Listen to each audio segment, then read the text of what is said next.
1 Samuel chapter 11. So on our time off, we put 8,000 miles on the vehicle. My arm is bothering me still. It's just in a cramp. I don't even know if I can preach today. It's just. Anyway, as we actually almost traveled completely. Abby and I did across the entire country as we went all the way to Florida on the East Coast, and then we went to Montana on the west. And so lots of miles on the vehicle. While we were in Florida, we were staying down in Sarasota County, a town called Englewood, Florida, and we had a nice house. We got a great deal on a house there, and we're there for a week.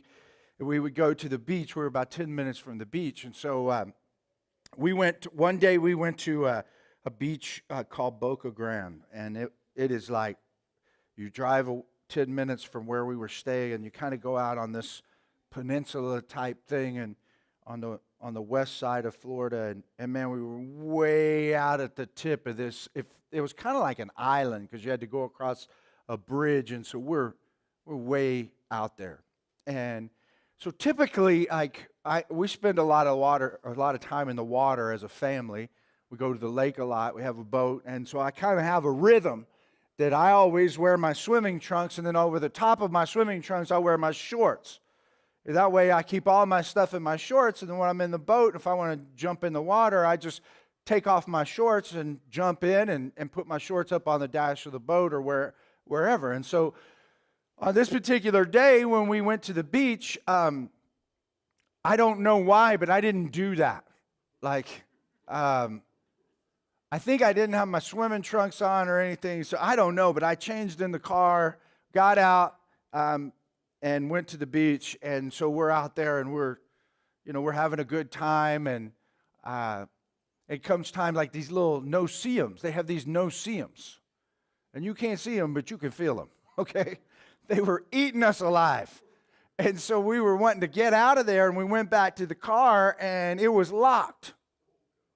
And I remembered I put my shorts in the back, and so I do what any good father and husband does in a moment of crisis like that. I looked at Abby and said, "Did you lock the door?" And she was like, "No, I didn't lock it." And I started remembering, man. And so, we got the car unlocked because we had OnStar. We called them. We were doing the free trial thing to get us through the trip. They unlocked it, and I grabbed my shorts, and there were no keys in them.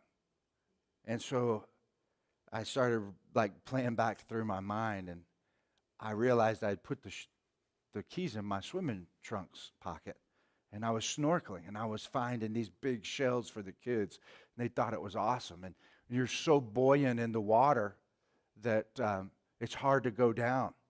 So I was putting rocks in my pocket to get me down. And so when I came out, I just took all the rocks out, and the keys were there somewhere in the ocean. So here we are stranded out in the middle of nowhere. The park is about to close. They're going to lock the gate. There's no one there. I'm on the phone with AAA, and they finally tell me, "Yeah, we can get a locksmith out there. We're going to have them call you." And so the locksmith, after they closed the park, I talked to the park guy, and he said, "I'm going to dummy lock it so you could get in and out." And so we're waiting on the guy to call us back, and he calls back, and he says, he says, "You're way out there, aren't you?" I was like, Yeah, I'm way out here. He says, "I can't make a key for that vehicle." I'm like, So I'm called 2 or 3. Nope, we can't get out there. We couldn't make a key for that anyway. I'm having a difficult time getting a hold of anybody. It's on a weekend. And so I call my buddy who lives there in Englewood. And so he comes out to get us, and he's going to take us back. We're just going to have to leave the vehicle there. I was going to have it towed back to the place where we were staying. He comes out to get us. When he gets there, he brings a light. He says, "Man, I brought my light." He says, "Underwater light." It said, "Figured you'd go out there. You might see them shining. This is your best opportunity to find those keys." Okay. And so I go out there and put my swimming trunks on and get back out there in the water, and I swim out probably, I don't know, from here to the back to the doors. And I take me one dive down, and I go down as far as I can. I know I'm in the area where I was looking for shells, and I go down, and man, I look up, and all of a sudden, the biggest fish I ever seen in my life goes, and I went, I turned around, and I swam back, and I come out, and they said, "Did you find them?" I said, "No, I just saw the biggest fish I ever saw in my life." And so my buddy says, "Well," he says, "Well, go back out there." I said, "I will buy a new truck before I go back out there." And so come to find out, he asked me what it looks like. When I'm telling him what the fish looks like, I just saw the back part of it. You know, I saw about this much of it, okay? And it was skinny. And I says, had black and white stripes on it. He said, "Well, there's only one thing that could be. It's tiger shark." And so anyway, I'm like, "Oh my goodness." And he's like, "Yeah, I wouldn't have went out there at night." So now that I've gotten back, I started watching. We were watching on some shark shows, and it's the second most dangerous fish in the ocean. And they come into the shallows and feed at night. And here I was looking for keys. But anyway, to finish the story, man, the next day I got up and I started. It was Sunday, and I started calling. And I called, and I was calling people out of town, and like, "Yeah, I've been working all week," and I told my wife, like, I'm not doing anything, and I can do it on Tuesday. Well, we were supposed to leave on Monday. And so I was just getting discouraged. I'd called everybody and couldn't get anybody to make a key. I'm like, I don't want to have to stay an extra day, and it was just going to throw everything off. And so finally, I called this one little bitty locksmith, and this lady answers the phone. And she's like, "Oh, yeah, I can make that key." And she makes the key, brings it to the house. It was going to cost me, the other people were saying, even though if I had to wait, they were going to charge me like $200 or $300, but it's over $200. She does it all for $100. Which AAA is going to, they already said they'd reimburse me up to $100. And so this little woman, man, like, she was my deliverer. Like, had it not been, like, she was like a godsend. And I was just pressing through all of these challenges in the midst of that.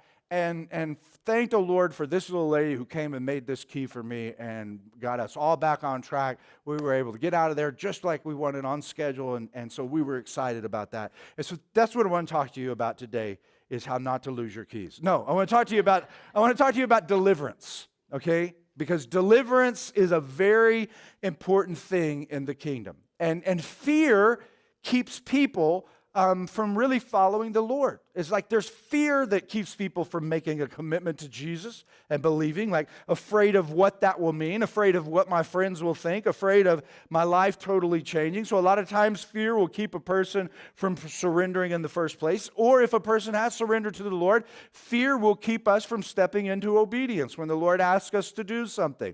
Like maybe, as Shay was talking about on the video, that we're getting invited into a discipleship group, and fear will keep us from saying yes. Fear of commitment, fear of giving up part of my schedule.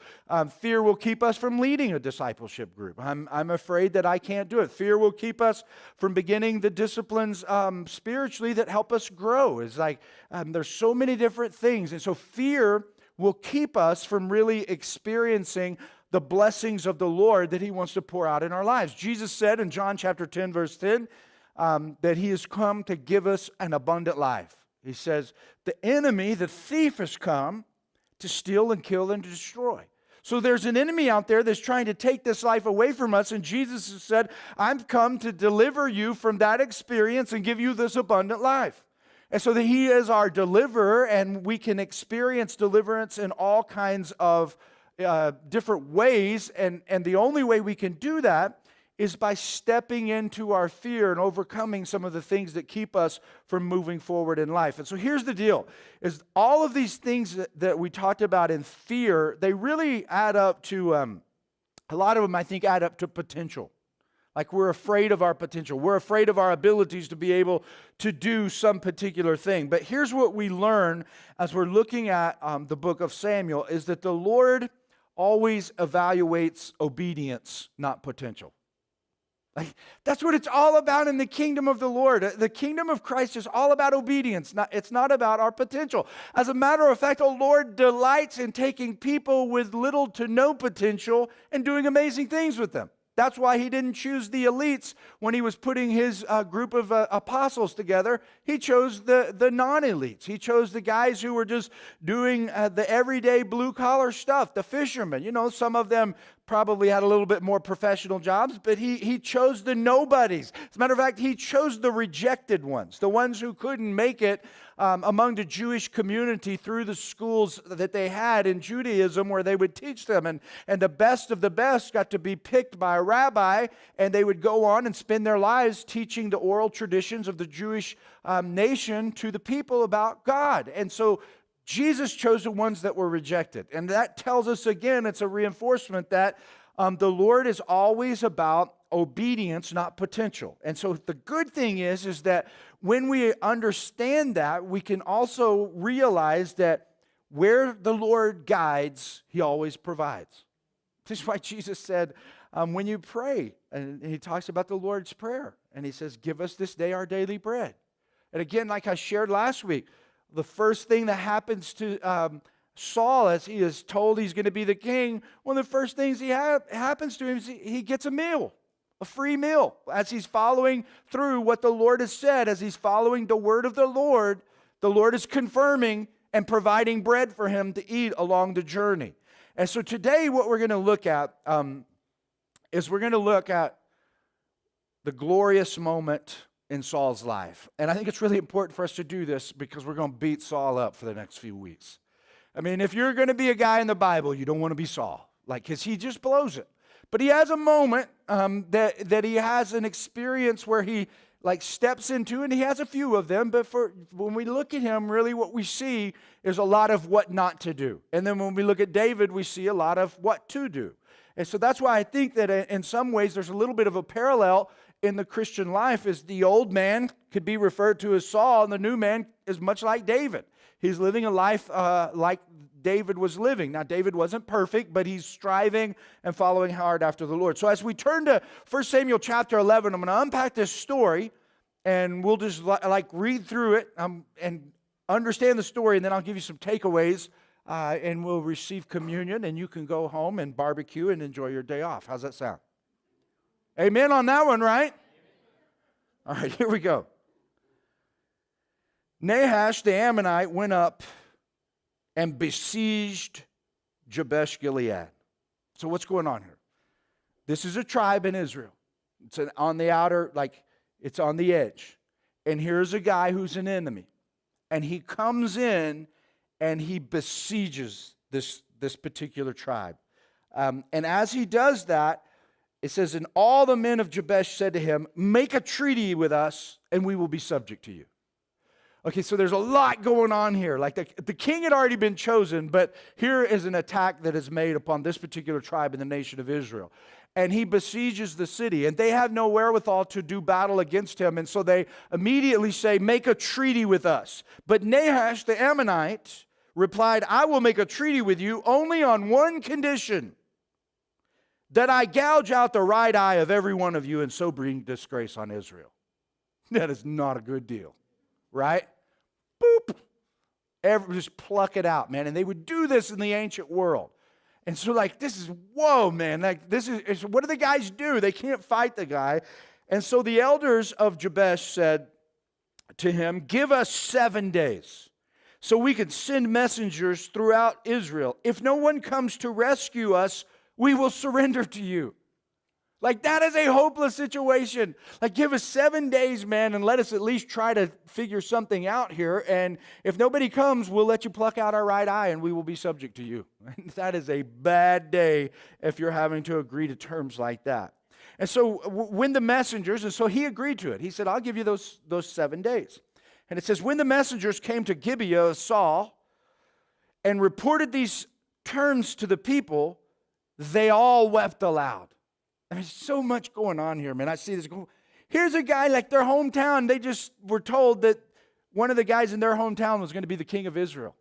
And when they get this news, they've got the leader of Israel living in their town. And when the news comes to them, they weep aloud. You know why? because they knew not only was it bad for Jabesh Gilead, it was bad for them because that dude was coming after them next. And so they were feeling hopeless as well. And so they all wept aloud. And just then, Saul was returning from the fields behind his oxen. What is the king of Israel doing behind the oxen coming back from plowing the fields? Like again, we see, like he probably spending a lot of time thinking about what he's going to do and about how he blew it previously, and he's looking for a moment. But that is what he was doing. He was out plowing with his oxen. And he asked, what is wrong with the people? Why are they weeping? Then they repeated to him what the men of Jabesh had said. And when Saul heard their words, the Spirit of God came upon him in power, and he burned with anger. And he took a pair of oxen. He cut them into pieces, and he sent the pieces by messengers throughout Israel, proclaiming, this is what will be done to the oxen of anyone who does not follow Saul and Samuel. Then the terror of the Lord fell on the people, and they turned out as one man. And when Saul mustered them at Bezek, the men of Israel numbered 300,000, and the men of Judah 30,000. So 330,000 people responded to this tactic that Saul had and used this strategy to rally the troops. And they told the messengers who had come, he said, say to the men of Jabesh Gilead, by the time the sun is hot tomorrow, which is high noon, by the time the sun is hot tomorrow, you will be delivered. And when the messengers went and reported this to the men of Jabesh, they were elated. And they said to the Ammonites, tomorrow we will surrender to you, and you can do to us whatever seems good to you. So they got their deliverance, but they went and they told the guys, it's okay, tomorrow we will surrender to you, which was a good setup because the guys thought, man, I knew they wouldn't fight us, and we're going to take all of Israel is kind of what they were thinking, and they had a party that night. But then it says, the next day Saul separated his men into 3 divisions. During the last watch of the night, they broke into the camp of the Ammonites, and they slaughtered them until the heat of the day. And those who survived were scattered, so that no 2 of them were left together. And so then the people said to Samuel, who was it? Who was it that asked, shall Saul reign over us? Remember last week we learned about that. There were some troublemakers. And so the people were wanting to know who those people were. Bring these men to us and we will put them to death. But Saul said, no one shall be put to death today, for this day the Lord has rescued Israel. Then Samuel said to the people, come, let us go to Gilgal and there reaffirm the kingship. So all the people went to Gilgal and confirmed Saul as king in the presence of the Lord. There they sacrificed fellowship offerings before the Lord, and Saul and all the Israelites held a great celebration. And so what we have here is remember the anointing. He was set aside, and Samuel said to him, I've got a message from God for you. He anointed him as the king. Then we have the crowning, where he brought him back and chose him by lot. And the Lord had him cast the lots, and he was chosen, and they crowned him as king. And now because of this event happening and him executing his leadership, he's having an inauguration. And so it's spreading among Israel that the king has risen. And so he's having his one moment where he does things exactly right. So what are the takeaways when we look at that, okay? So we see why the Lord said for them to be so aggressive against other nations, because the people were wicked, man, and they were bad enough that they were going to punish them by taking away even their right eye. And so let me give you a few takeaways that I think are encouraging. I find very encouraging to me, and hopefully are encouraging to you about how do you work this truth into your life. Here's the first way. The enemy's opposition is always an opportunity for divine deliverance. Okay? The enemy's opposition is always an opportunity for divine deliverance. I think it is fascinating what Nahash's name means. Serpent.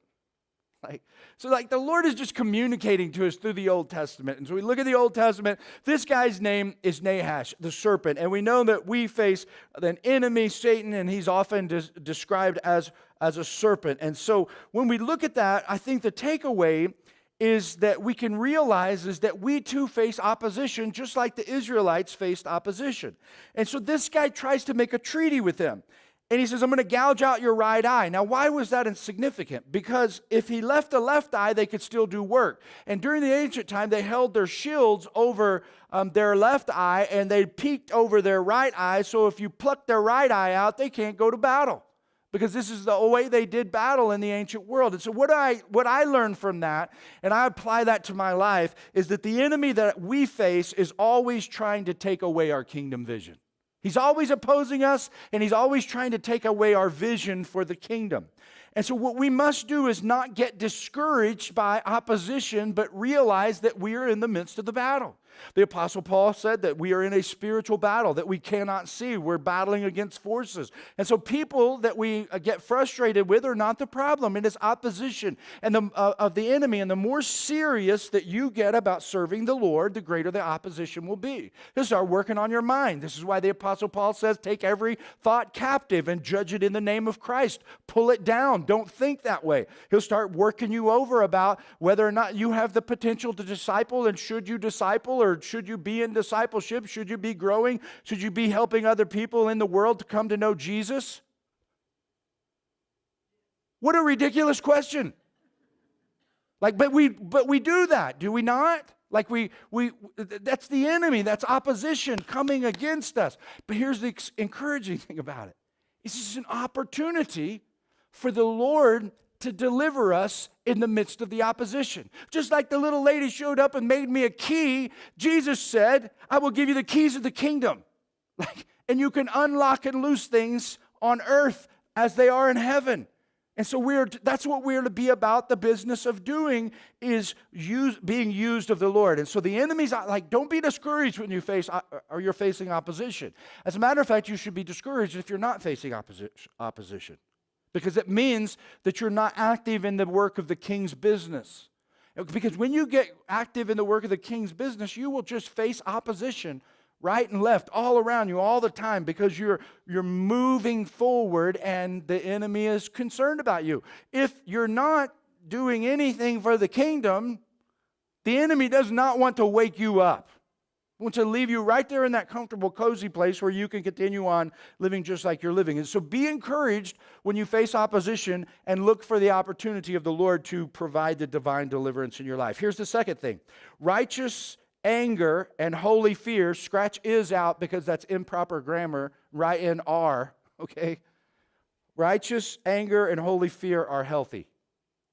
Those are healthy responses. Okay, when we have righteous anger and holy fear, that is a healthy response for us as believers. Righteous anger, or righteous controlled anger, I should say, towards sin is a healthy response for us. When we see sin, and sin is rebellion from the Lord, and we get angry about it, that is a healthy response for each one of us to have. We should get angry about sin. We should get angry about sin in our own lives. We should get angry about sin in the lives of those we love. We should be angry about sin in the lives in our culture. It should make us angry. There should be a righteous anger that wells up inside of us when we see sin around us.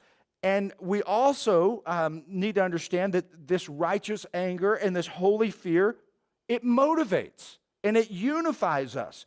The fear of the Lord. See, so here's what Saul did. He cuts up his oxen, which I think there's a lot going on there. One is he's saying, I'm leaving that life.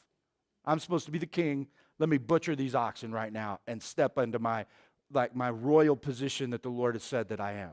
So he butchers the oxen, he cuts them in pieces, he sends them throughout the tribes of Israel, and as he opens them up, they come with a message. If you don't show up to do battle for the Lord, we're going to take your oxen and we're going to cut them up just like this. And everybody's like, I can't make a living if he cuts up my oxen. And the Lord used it in their lives to create not fear of Saul, but a holy fear of the Lord. And so I think that's a very healthy thing for us to have. But it's a very confusing thing because we should not be afraid of God like we're afraid of the policeman catching us. Like we shouldn't have the Lord is always looking to smack us on the head. But there should be a holy fear. I have a holy fear of the Lord that if I walk in disobedience and sin, that things are not going to work out good for me. And that motivates me to not walk in disobedience and sin. If you do not have a holy fear of the Lord, you can just jump right down in there in the slime and just muddle around like a pig. Like, that's why Jesus says, don't cast my pearls before swine. So like a holy fear helps us to go, man, I need to avoid sin in my life. I need to recognize sin. I need to talk to the Lord on a daily basis so that my eyes are more sensitive to the sin that may be in my life, that I may not realize. And as I'm in the Word and listening to Him and talking to Him through prayer, then He starts showing me areas of my life that need to be trimmed away. And so when we have a holy fear of the Lord, it is motivating and it's unifying. And what we see happening among the Israelites is they've never had a king, and all of a sudden they have this king, and he's leading them out to battle. And the fear of the Lord makes these people good subjects, it makes them good soldiers, and it makes them good friends for the community. Like, we're not going to let your eyes get gouged out by the enemy. We're going to step in and protect you. And that's what happens in the kingdom of the Lord. As far as the church goes, when we have a holy fear of the Lord and we have a righteous anger towards sin, we come together and we protect one another and we help one another along in this journey. And so we see that the enemy's opposition is always an opportunity for divine deliverance. We see righteous anger and holy fear are healthy. And the third takeaway is divine deliverance always produces joy. It always produces joy. Like these people, whenever they heard that there was going to be deliverance, man, they were just elated. It was like me, man, when that lady said, I could make that key. I was like, thank you, Jesus. You know, like everything's going to be okay. And you're feeling all this pressure. I bet you that lady had no idea that when she said yes, that one day she would be talked about in church, right? She was my deliverer in that moment. And so that's what happened for these people, man. They were in this desperate situation. All of a sudden, they knew deliverance was coming. They were not alone. It was not hopeless. And then everybody got excited, and they got behind the king's rally cry, and it produced joy. And as they went in and they attacked the enemy and they wiped them out, then they end up having this huge celebration. And so here's what the takeaway is for that, is when we are walking in obedience, we will experience deliverance. Like we're going to experience obedience, like we're going to experience opposition. But man, I'm just going to walk. I'm going to walk it out, and I'm going to step into that. I know I'm a little bit afraid, but I'm going to step into it. And as I step into it, I'm going to see the Lord show up. And guess what happens when He shows up? Like I see Him deliver me. And I know I was not alone in that moment because I was trusting in the unseen God whom I could not see, but I watched my circumstances in the midst of my struggle get shifted, and God delivered me in the midst of it. And all of a sudden, the unseen God that I cannot see is showing up all around me. And I just get a little giddy inside because I'm producing the fruit of the Spirit called joy in my life. And so now joy is that quality that Jesus gives you. He says, when we are obedient, His joy will be completed in us. Like that's what you read John chapter 15, I believe it is. He talks about His joy being complete and full. It's either in 15, 16, or 17. But the idea is that when we're walking out in obedience, the Lord pours forth that spiritual joy that cannot be produced by anything in the physical world. Like today, as I preach to you, like I talk about, every time I talk about joy, I just feel more of it running through me. And I think it is the Lord going, my people need this. My people need to understand this, Jimmy. Give it to them.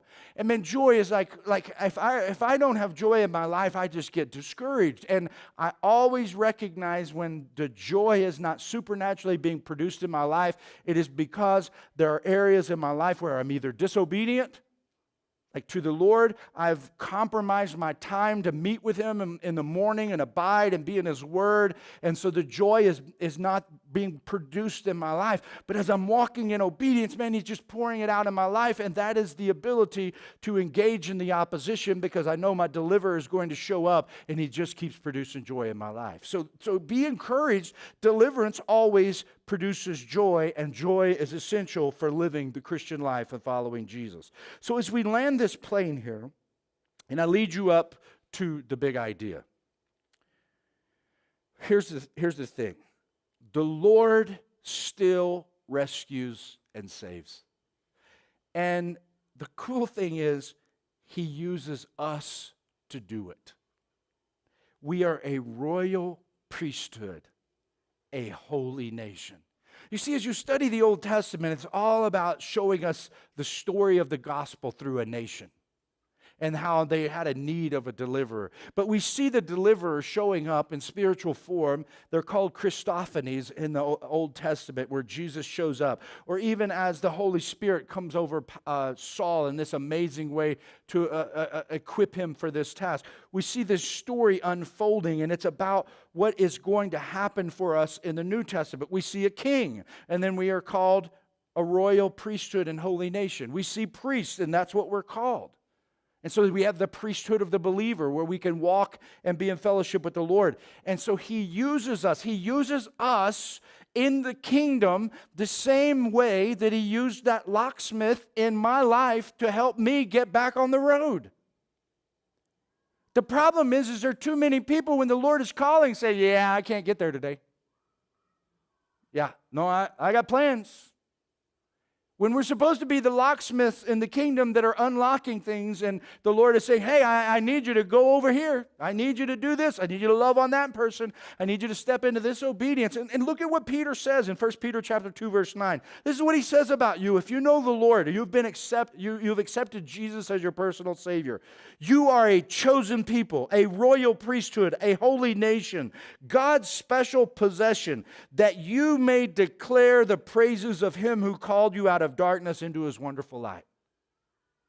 Like, that's what we are. And so my job is to help you to understand that. It's not just my job to declare the praises.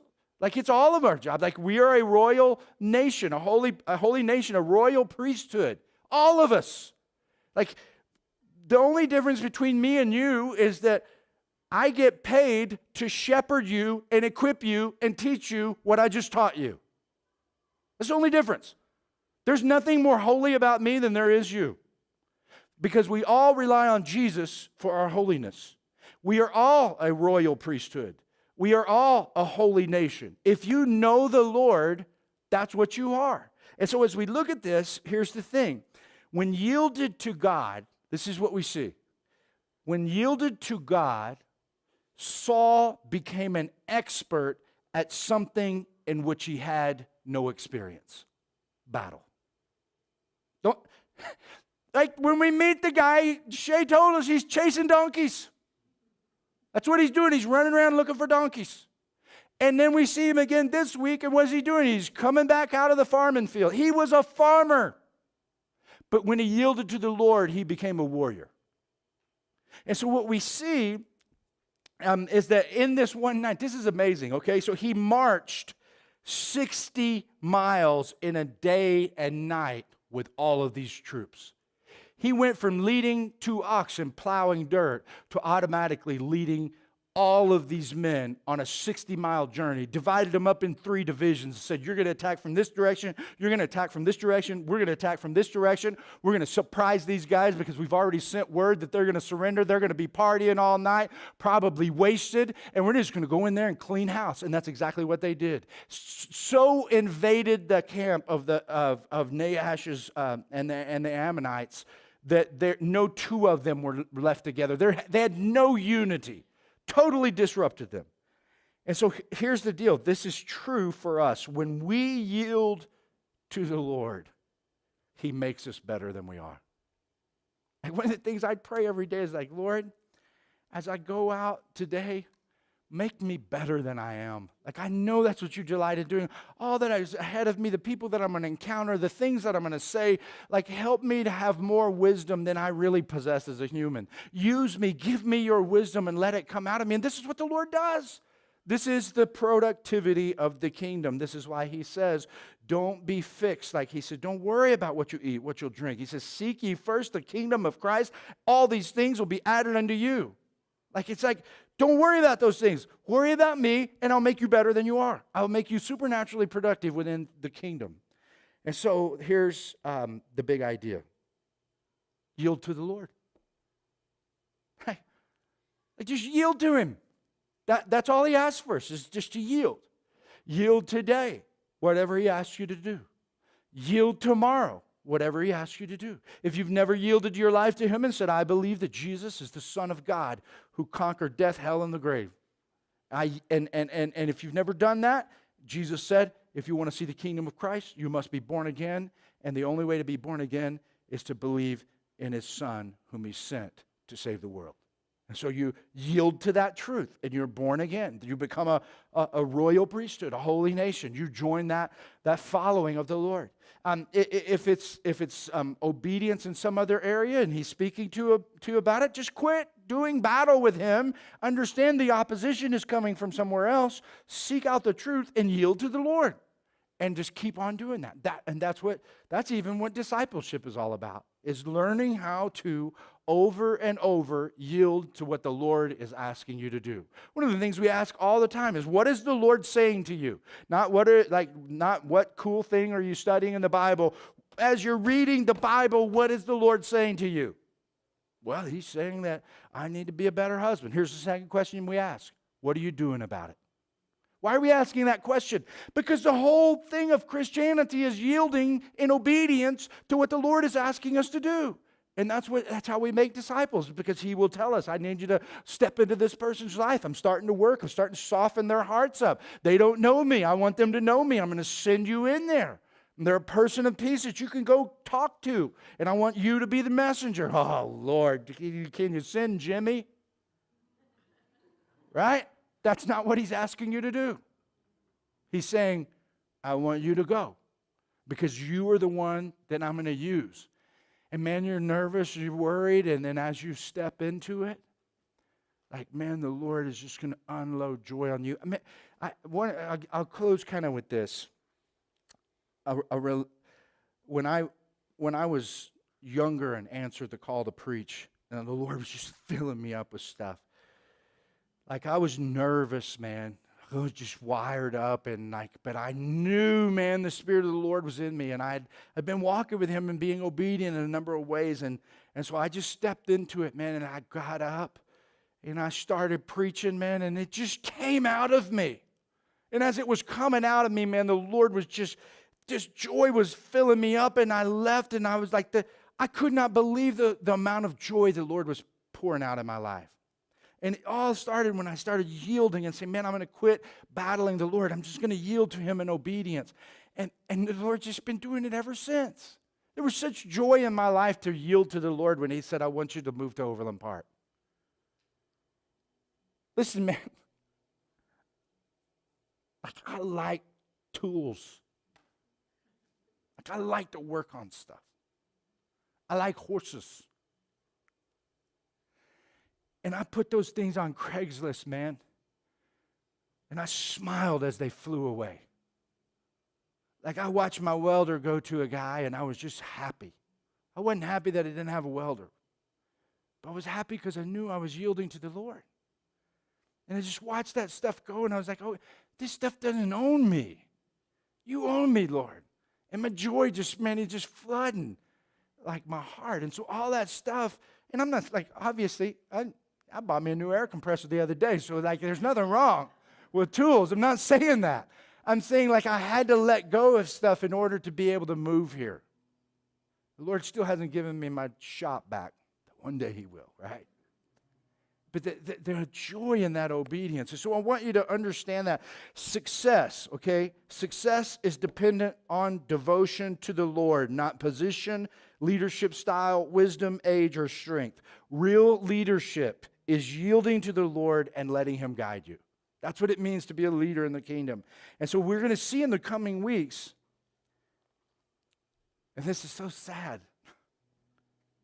we're going to see in the coming weeks that failing to yield to the Lord cost Saul what mattered most. And he was trying to hold on to it. But it was the devotion and the obedience is what the Lord was looking for. And so he just, and man, his life just spirals out of control. And then there's a young guy that the Lord is raising up. And what's special about him is he knows how to yield. And so today, as we take communion, I want you to think about Am I yielding to the Lord? Do I know how to do that? And so the first step for you today may be to pray a prayer. It's like, Lord, show me how to yield. Show me how to yield. Maybe to yield to Jesus as Lord and Savior. Maybe to yield in obedience to something He's asking you to do. But man, when you yield, what a wonderful experience it is in life.